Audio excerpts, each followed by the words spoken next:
Hello बच्चों, कैसे हैं आप लोग। स्वागत है आपका आपके अपने YouTube channel Rameez NEET Balaji classes में। बच्चों, आज की वीडियो सेशन में हम लोग बात करने वाले हैं कैलोरीफिक वैल्यू की और एब्जॉर्प्शन ऑफ फूड की। तो चलिए अपने वीडियो को स्टार्ट करते हैं। वीडियो स्टार्ट करने से पहले अगर आपने चैनल को सब्सक्राइब नहीं किया है तो प्लीज़ उसको सब्सक्राइब करें और अपने फ्रेंड्स में भी उसको शेयर करें। और आप हमको टेलीग्राम पर भी ज्वाइन कर सकते हैं with the same name as the name of our YouTube channel, that is Ramiz Neat Biology Classes। तो चलिए अपने वीडियो को शुरू करते हैं। बच्चों, कैलोरीफिक वैल्यू को पढ़ने से पहले हम लोगों को एक चीज समझना होगा कि अल्टीमेट फॉर्म ऑफ एनर्जी क्या है। ठीक है, तो अगर हम लोग बात करें what is the ultimate form of energy, तो बच्चों अल्टीमेट फॉर्म ऑफ एनर्जी जो है वो क्या होता है, that is the heat. Ultimate form of energy हम लोग किसे कहते हैं, हीट को कहते हैं। तो जो एनर्जी रिक्वायरमेंट है बेटा और जो एनर्जी कंटेंट है फूड का, उसको हम लोग किस फॉर्म में एक्सप्रेस करते हैं, हीट के फॉर्म में एक्सप्रेस करते हैं। Because energy requirement and energy content is expressed as heat. और इस हीट एनर्जी को हम लोग किस यूनिट में एक्सप्रेस करने की कोशिश करते हैं, इसको हम लोग एक्सप्रेस करते हैं कैलोरी या फिर जूल में। इट इज एक्सप्रेस्ड, या फिर मैं कहूं कि इसको किस यूनिट में एक्सप्रेस करते हैं, एज जूल या फिर कैलोरी में। तो अगर हम लोग बात करते हैं जूल या कैलोरी की, तो 1 जूल या 1 कैलोरी हम लोग किसे कहते हैं, द अमाउंट ऑफ हीट। अगर हम लोग 1 जूल को डिफाइन करें तो क्या होता है, the amount of heat required for raising the temperature of 1 gram of water bye 1 degree centigrade. यानी 1 ग्राम वाटर के टेम्परेचर को 1 डिग्री सेंटीग्रेड बढ़ाने के लिए जितनी भी एनर्जी चाहिए होती है उसको हम लोग 1 जूल या 1 कैलोरी में एक्सप्रेस करते हैं। तो जूल क्या होता है, it is basically the amount of heat energy required by the required for, ऐसे लिख सकते हैं, required for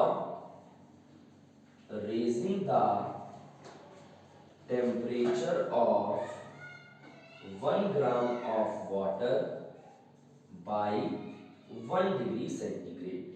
इसको हम लोग क्या कहते हैं बेटा, 1 जूल या फिर 1 कैलोरी में एक्सप्रेस किया जाता है।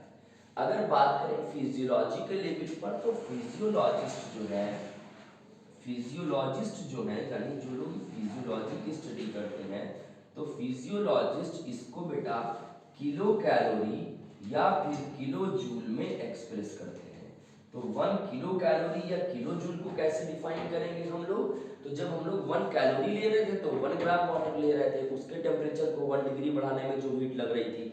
अगर हम लोग 1 किलो कैलोरी लेंगे बेटा, तो यहाँ पर क्या हो जाएगा, द अमाउंट ऑफ एनर्जी या amount of heat energy required for raising the temperature of 1 kilogram of water by 1 degree centigrade is known as 1 kilocalorie or 1 kilojoule। इस तरह से हम लोग इसको एक्सप्रेस करते हैं। अब बच्चों, कैलोरीफिक वैल्यू को 2 लेवल पर एक्सप्रेस किया जाता है। कैलोरीफिक वैल्यू को हम लोग कितने लेवल पर एक्सप्रेस करते हैं, 2 लेवल्स पर एक्सप्रेस करते हैं।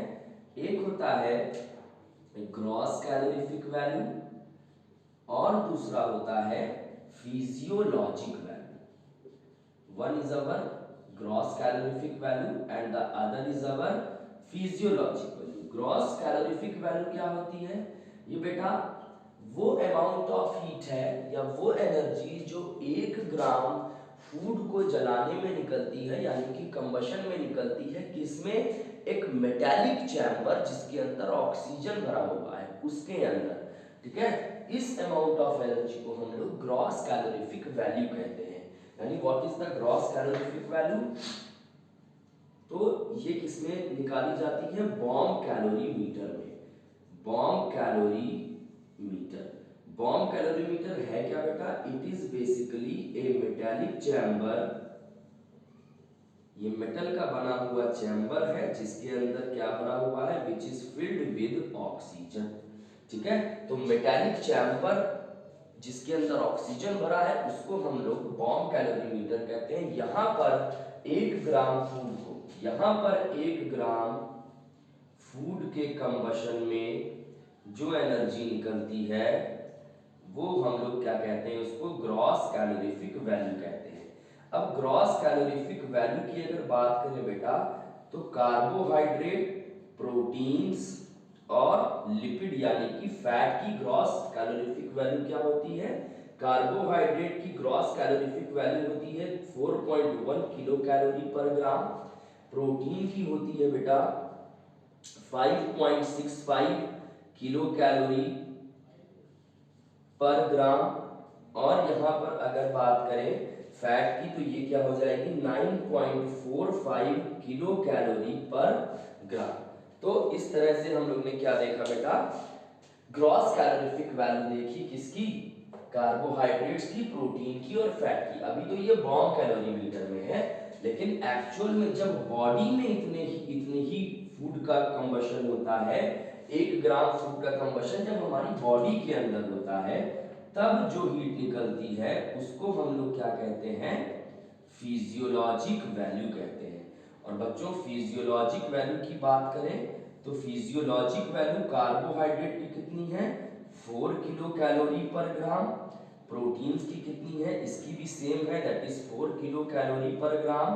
और फैट यानी लिपिड की कितनी है बेटा? इट इज 9 किलो कैलोरी पर ग्राम।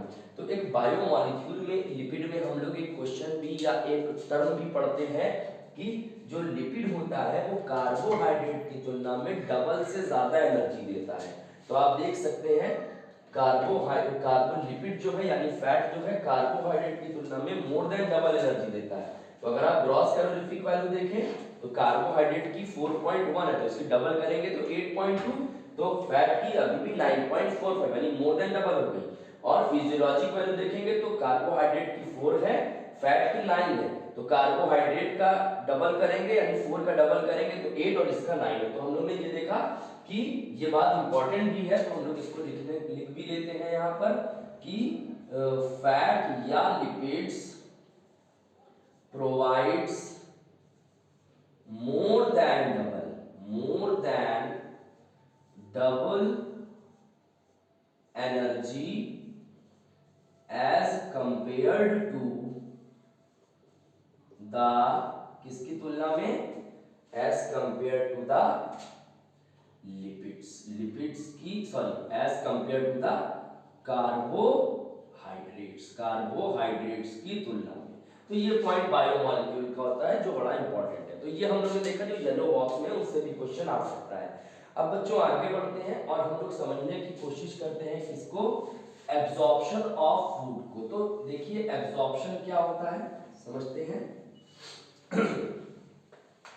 What is absorption of food? Absorption of food यानी डाइजेशन हो गया, अब एब्जॉर्प्शन होना है। तो डाइजेशन में क्या हुआ था? कॉम्प्लेक्स फूड का सिंपल एब्जॉर्बेबल फॉर्म्स में बदल जाना। कॉम्प्लेक्स फूड का सिंपल एब्जॉर्बेबल फॉर्म में बदल जाना क्या कहलाता है? डाइजेशन कहलाता है। अब ये simple absorbable form of food यानी ये जो हमारा डाइजेस्टेड फूड है, जब ये ब्लड स्ट्रीम में चला जाएगा, यानी डाइजेस्टेड फूड का ब्लड स्ट्रीम में चला जाना क्या कहलाता है बच्चों? It is known as absorption. ठीक है, तो अब चलिए समझने की कोशिश करते हैं what is absorption. Absorption of food.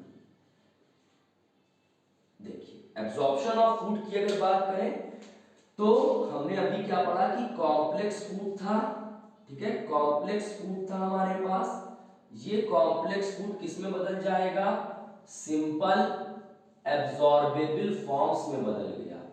Simple absorbable forms जिसको हम लोग कहते हैं डाइजेस्टेड फूड। ये डाइजेस्टेड फूड में बदल गया। अच्छा, अब इस डाइजेस्टेड फूड का हमारे ब्लड या फिर लिम्फ में चला जाना, एनसीईआरटी ने दोनों शब्द लिखे हैं तो दोनों याद रखने होंगे। ब्लड या फिर लिम्फ में चला जाना क्या कहलाता है? एब्जॉर्प्शन कहलाता है। तो कॉम्प्लेक्स का सिंपल में बदलना क्या कहलाएगा बच्चों? डाइजेशन कहलाएगा। और ये जो सिंपल एब्जॉर्बेबल फॉर्म है इसका ब्लड या लिम्फ में चला जाना क्या कहलाता है?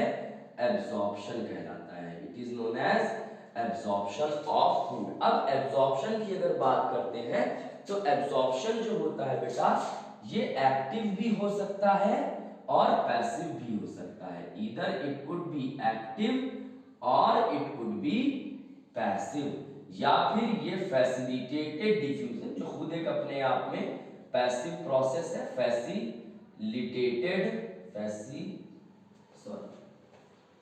It could be through the facilitated diffusion. ये फैसिलिटेटेड डिफ्यूजन के थ्रू भी हो सकता है। तो अब एक्टिव हमको पता है, एक्टिव में क्या होता है बेटा? एनर्जी रिक्वायरमेंट होती है, यानी एनर्जी को खर्च करके फूड के सब्सटेंसेस को यानी डाइजेस्टेड फूड को एब्जॉर्ब किया जाता है। तो एक्टिव के थ्रू कौन एब्जॉर्ब होता है? ग्लूकोज है, एमाइनो एसिड्स है, और क्या है बच्चों? सोडियम। ये हो गया जो एनसीईआरटी में है वही ध्यान रखेंगे, उससे भी काम चल जाएगा। ठीक है, तो अब जैसे इसको क्या याद रखें? एक्टिव में गाना, क्या याद रखना है हमको? गाना याद रखना है भाई। गाना सीखने जाएंगे तो जो टीचर होगा आपका, आप उसको पैसे देंगे यानी एनर्जी देंगे, तो एनर्जी करेंसी देंगे उसको, करेंसी। तो बस वही चीज है, एक्टिव में क्या हो जाएगा? गाना, ग्लूकोज, एमिनो एसिड और सोडियम है। वहीं पर पैसिव की बात करेंगे तो यहाँ पर नो एनर्जी, यहाँ पर एनर्जी की रिक्वायरमेंट नहीं होगी, और ये किसके थ्रू होगा? It will be along the concentration gradient. ये अलोंग द कंसंट्रेशन ग्रेडियंट होगा। और पैसिव में क्या क्या हो जाएगा? Glucose, amino acids and chloride ion. तो ग्लूकोज एमिनो एसिड दोनों में कॉमन दिखा हम लोगों को। एक्टिव ऐसा अच्छा कैसा होगा? It will be against the concentration gradient, ये अगेंस्ट द कंसंट्रेशन ग्रेडियंट होगा। फैसिलिटेटेड डिफ्यूजन की बात करें तो यहाँ पर डिफ्यूजन ये भी है, यानी ये भी अलोंग द कंसंट्रेशन ग्रेडियंट है, एनर्जी का रिक्वायरमेंट यहाँ पर भी नहीं है, लेकिन बस ये किसके थ्रू होगा? By the help of special protein, जिनको हम लोग कैरियर प्रोटीन्स कहते हैं। एंड यहाँ पर एग्जाम्पल में आ जाएगा आपका ग्लूकोज एंड एमाइनो एसिड्स। तो इस तरह से एब्जॉर्प्शन होगा। अब हम लोग देखते हैं थोड़ा सा फैट के एब्जॉर्प्शन में, क्योंकि हम लोग ने फैट यानी फैट का डाइजेस्टेड फॉर्म फैटी एसिड और ग्लिसरॉल को कहीं नहीं इंक्लूड किया है। ठीक है, अच्छा तो देखिए जरा एब्जॉर्प्शन ऑफ फैट को पढ़ने की कोशिश करते हैं। इसको देखते हैं, एब्जॉर्प्शन ऑफ फैट को देखते हैं। Let us try to understand the process of absorption of fat. अच्छा, फैट का एब्जॉर्बेबल फॉर्म क्या है हमारे पास?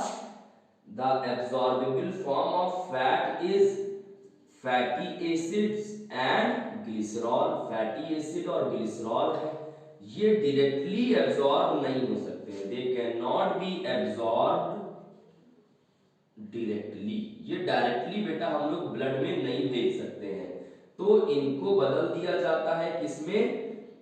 माइसिलीज में। इनको छोटे छोटे ड्रॉपलेट्स में बदल दिया जाता है, जिनको हम लोग माइसिलीज कहते हैं। And they these micelles gets coated with protein. इनके चारों तरफ कौन आ जाता है बच्चों? प्रोटीन आ जाता है। और अब हम लोग micelles surrounded with protein coat is known as chylomicrons. इसको बच्चों हम लोग क्या बोलते हैं? इसको हम लोग काइलोमाइक्रॉन बोलते हैं। अब ये काइलोमाइक्रॉन जो है ये लैक्टियल के द्वारा ब्लड स्ट्रीम में भेज दिया जाए। ये क्या हो जाएगा बच्चों? ये है, ठीक है, ये माइसिलीज में बदला गया, इसके बाद काइलोमाइक्रॉन, और ये लिम्फ वेसल यानी लैक्टियल वगैरह के थ्रू ब्लड में भेज दिया जाएगा। तो इस तरह से हम लोगों ने इसको देखा। अब इसके बाद जो आखिरी चीज जहां हमारी बुक में दे रखा है हमने उसको भी देख लेते हैं। दैट इज किस पार्ट में कहां कहां किन किन चीजों का एब्जॉर्प्शन होता है। ठीक है, तो मेनली हम लोगों को 3 जगह पर या 4 जगह पर देखना है, माउथ में, स्टमक में, स्मॉल इंटेस्टाइन में और लार्ज इंटेस्टाइन में। तो चलिए देखें कि अलग अलग पार्ट्स में किस तरह से एब्जॉर्प्शन होता है। अगर हम लोग बेटा माउथ की बात करते हैं तो माउथ में किसका एब्जॉर्प्शन होता है? माउथ की अगर बात करें तो यहाँ पर ड्रग्स का एब्जॉर्प्शन होता है। क्या होता है बेटा? यहाँ पर ड्रग्स का मेनली मुख्य रूप से क्या होता है? एब्जॉर्प्शन होता है। ठीक है ना? तो सर्टेन ड्रग्स, कुछ ड्रग्स यहाँ पर एब्जॉर्ब होते हैं, म्यूकोसा के थ्रू एब्जॉर्ब होते हैं और बिलो द टंग यानी टंग के नीचे की तरफ से एब्जॉर्ब हो जाते हैं। माउथ के बाद क्या आता है बच्चों? स्टमक आता है। क्या आता है? स्टमक आता है। माउथ के बाद क्या आ जाएगा? स्टमक आएगा। अगर स्टमक की बात करते हैं बेटा तो हमारा जो स्टमक है यहाँ पर क्या आता है? वाटर का एब्जॉर्प्शन होगा। ठीक है? और वाटर के साथ साथ यहाँ पर अगर देखेंगे तो मिनरल्स वगैरह का क्या होता है? Absorption. Water, simple sugar and alcohol, sorry, water के साथ साथ क्या हो जाएगा? सिंपल शुगर्स और एल्कोहल। वाटर, सिंपल शुगर और एल्कोहल एज इट इज आप याद रखिएगा, इतना सफिशिएंट है। ठीक है? उसके बाद स्टमक के बाद आता है हमारा स्मॉल इंटेस्टाइन। क्या आता है? स्मॉल इंटेस्टाइन आता है। स्मॉल इंटेस्टाइन की बात करते हैं तो एनसीईआरटी लिखती है it is the principal organ for absorption, यानी यहां पर मेन एब्जॉर्प्शन यहीं पर होता है। क्यों? क्योंकि यहीं पर विलाई और माइक्रोविलाई है। यहां पर क्या है हमारे पास? विलाई और माइक्रोविलाई है। और ये विलाई और माइक्रोविलाई क्या करता है? They increases the surface area for absorption. ये बच्चों एब्जॉर्प्शन के लिए सरफेस एरिया को क्या करता है? बढ़ा देता है। ये एब्जॉर्प्शन के लिए सरफेस एरिया को बढ़ा देगा। तो अब यहाँ पर किन किन चीजों का एब्जॉर्प्शन होगा? यहाँ पर जैसे फैटी एसिड्स हो जाएंगे हमारे, फैटी एसिड्स हो गया। ठीक है? और क्या हो जाएगा? फ्रक्टोज हो गया, फ्रक्टोज शुगर हो गई। ठीक है? उसके बाद यहाँ पर एमाइनो एसिड्स हो जाएंगे। ठीक है? यहाँ पर क्या हो जाएगा हमारे पास? एमाइनो एसिड्स हो जाएंगे। ठीक है? और क्या हो जाएगा? यहाँ पर ग्लूकोज हो जाएगा, ग्लूकोज, और क्या हो जाएगा? ग्लिसरॉल हो जाएगा। तो इनका एब्जॉर्प्शन होता है। उसके बाद क्या आता है बेटा? Large intestine. After that is the large intestine. यहाँ पर क्या होता है? अब लार्ज इंटेस्टाइन आएगा और हमारे लार्ज इंटेस्टाइन में किसका एब्जॉर्प्शन होता है? यहाँ पर मेनली क्या हो जाएगा? सर्टेन ड्रग्स और क्या हो जाएगा? वाटर वगैरह का और मिनरल्स का क्या हो जाएगा? एब्जॉर्प्शन हो जाएगा। ड्रग, वाटर और मिनरल का एब्जॉर्प्शन यहाँ पर से हो जाएगा। तो इसको याद रखना ज्यादा मुश्किल नहीं है। आप याद रखिएगा MD was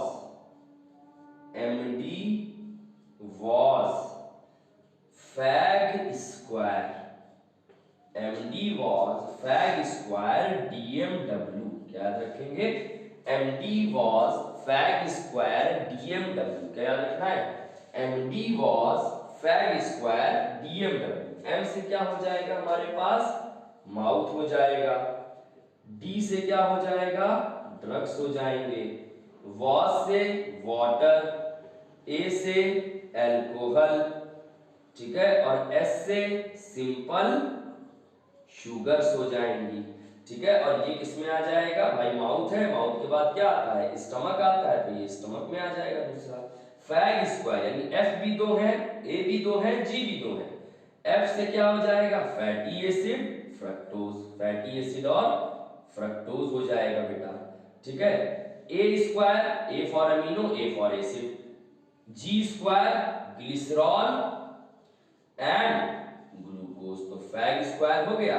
और तो ये क्या हो जाएगा? This will be small, mouth के स्टमक के बाद क्या है? स्मॉल इंटेस्टाइन, और लार्ज इंटेस्टाइन में क्या हो जाएगा? ड्रग्स, मिनरल्स और वाटर, और यहां पर ये आखिरी है ना, तो ये क्या हो गया हमारा? Large intestine.